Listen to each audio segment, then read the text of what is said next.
What's more American than a cheeseburger? This cheeseburger, loaded with a hot dog and potato chips, in the hands of a model, in a hot tub, in a pickup truck, on an aircraft carrier, in front of the Statue of Liberty. I'll tell you what's more American. If that cheeseburger's then thrown away, along with 15 other cheeseburgers, in front of a food-insecure family of 4 who frankly cannot f***ing believe their eyes, as they stand on top of 14 tons of perfectly edible, if aesthetically unappealing fruits and vegetables, which in turn sits on top of 80 tons of dairy products, all one day past their arbitrary sell-by date, all gradually decomposing and emitting flammable methane in red, white, and blue. That is f***ing American. If you were to throw an apple core just out into the woods, it's not a big deal. The problem comes when all of that waste is aggregated and it decomposes without air in a landfill. That anaerobic condition is what creates the methane, which is a greenhouse gas that's more than 20 times as potent as CO2 at trapping heat. We got a whole load pretty much of loose organic lettuce. You know, we've got spinach towards the back. Looks like it's perfectly fine, nothing wrong with it. We got some kale here. We got broccoli in the back as well. Every time that the people are picking, they'll have a few they throw on the ground because there's always a few that aren't quite perfect. It's like a bounty. Look at that. Getting it into the hands of somebody to eat it isn't free. There's got to be an economic incentive to move more of this into an avenue that the food banks could take advantage of. It's a lot easier and cheaper just to basically throw it away.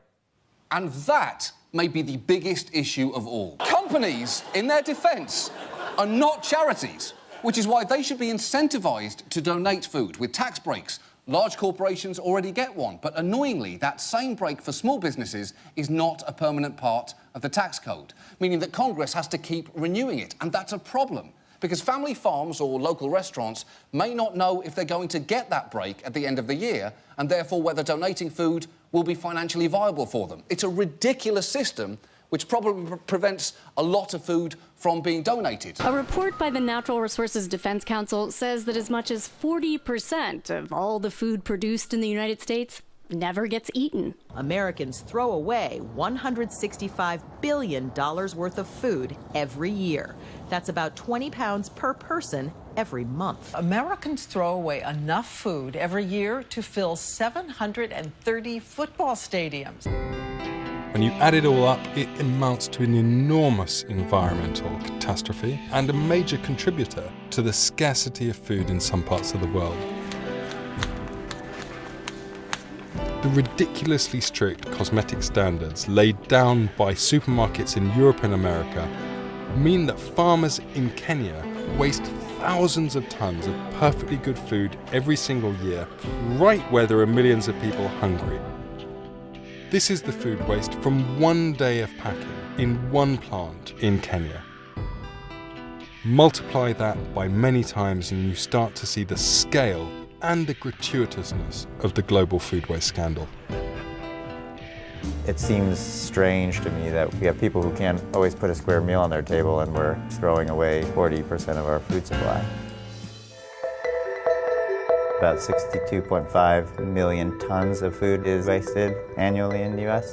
About 16% of that is at the farm, so that's food that doesn't pass cosmetic standards, and then the other 84% is food waste that's going to landfill. So that's in the food supply, somewhere around $218 billion. That's the economic impact of that food. It's a lot of money's worth of food that is not getting eaten, that we are investing in growing and transporting and distributing, and then is ending up in a landfill. This is Imperfect Produce. It's a business that specializes in selling imperfect or ugly fruits and vegetables that might otherwise be thrown away. So it's things like sweet potatoes that might have been a little bit broken, maybe the pluot or the plum is a little too small, and I'm trying to take those ingredients and turn it into something palatable and really wonderful. At root, what we need to change is society. We need to make everyone believe that food is far too valuable to waste. We will and we can change the whole way in which the food system is being run, and it's our responsibility to do that. We can change this system, and if we don't, no one else will.